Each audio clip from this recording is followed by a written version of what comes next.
महाराष्ट्राच्या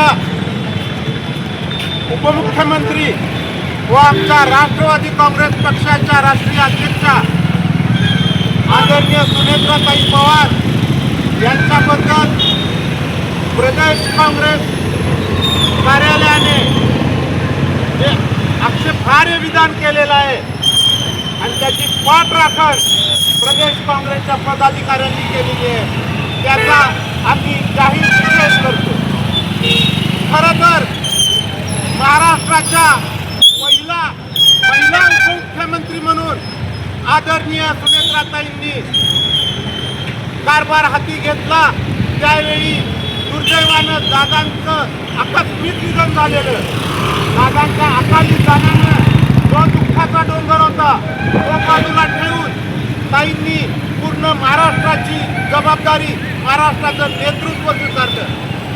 त्याचबरोबर राष्ट्रवादी काँग्रेस पक्षाच्या लाखो कार्यकर्त्यांना नेतृत्व दिलं.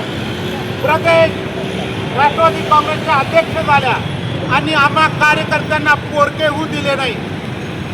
असं असताना अतिशय हीन दर्जाचा विचार घेऊन काँग्रेस पक्षाच्या अधिकृत सोशल मीडिया प्लॅटफॉर्मवर त्यांच्याबद्दल अवमानजनक विधान केलेलं आहे.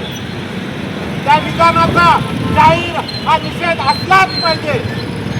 आम्ही तमाम राष्ट्रवादीचे कार्यकर्ते इथून जोपर्यंत माफीनामा येत नाही, जोपर्यंत काँग्रेस पक्षाचे वरिष्ठ नेते माफी मागत नाही, तोपर्यंत हे आंदोलन चालू ठेवू. असं कोणी समजायचं काम नाही. दादांच्या माघारी राष्ट्रवादीचा कार्यकर्ता हा पोरका झालाय किंवा राष्ट्रवादीच्या कार्यकर्त्याच्या मागं कोण नाहीये. आमच्या नेत्या आदरणीय सुनेत्राताई त्या आमच्या मागे उभा आहेत आणि आम्ही सर्व कार्यकर्ते आदरणीय सुनेत्राताईंच्या पाठीशी खंबीरपणे उभे राहू.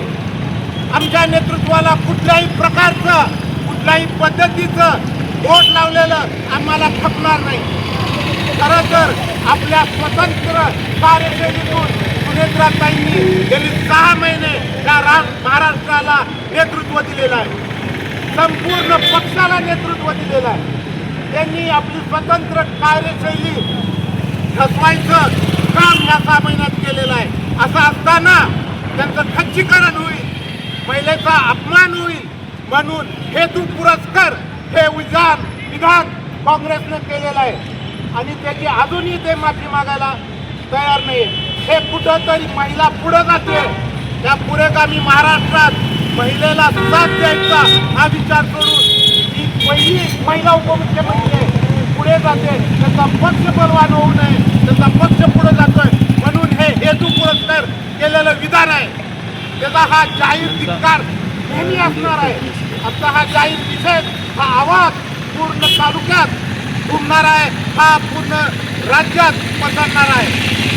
प्रदेश महाराष्ट्र काँग्रेसनं जोपर्यंत माफी मागत नाही तोपर्यंत राष्ट्रवादी काँग्रेस पक्षाचं हे आंदोलन चालूच राहणार आहे. या पुरोगामी महाराष्ट्रात नैतिकता राहिलेली नाही. ही संस्कृती काँग्रेसनं आणलेली आहे, ती हीन दर्जाची संस्कृती आहे. महिलेच्या पाठीशी उभे राहणं ही आपली संस्कृती असताना काँग्रेसनं त्याच्या विरोधात काम केलेलं आहे. ही तमाम वाळवा तालुका राष्ट्रवादी काँग्रेस पक्षाच्या कार्यकर्त्यांच्या वतीनं जाहीर निषेध करतो व काँग्रेस पक्षानं लवकरात लवकर माफी मागावी. त्यांचे प्रदेशाध्यक्ष हर्षवर्धन सपकाळ त्यांनी माफी मागावी असे आवाहन करतो आणि जाहीर निषेध करून थांबतो. राष्ट्रवादी काँग्रेस पार्टीचा, राष्ट्रवादी काँग्रेस पार्टीचा या हर्षवर्धन सपकाळाचं करायचं काय? या हर्षवर्धन सपकाळाचं करायचं काय? खाली डोकं वर पाय.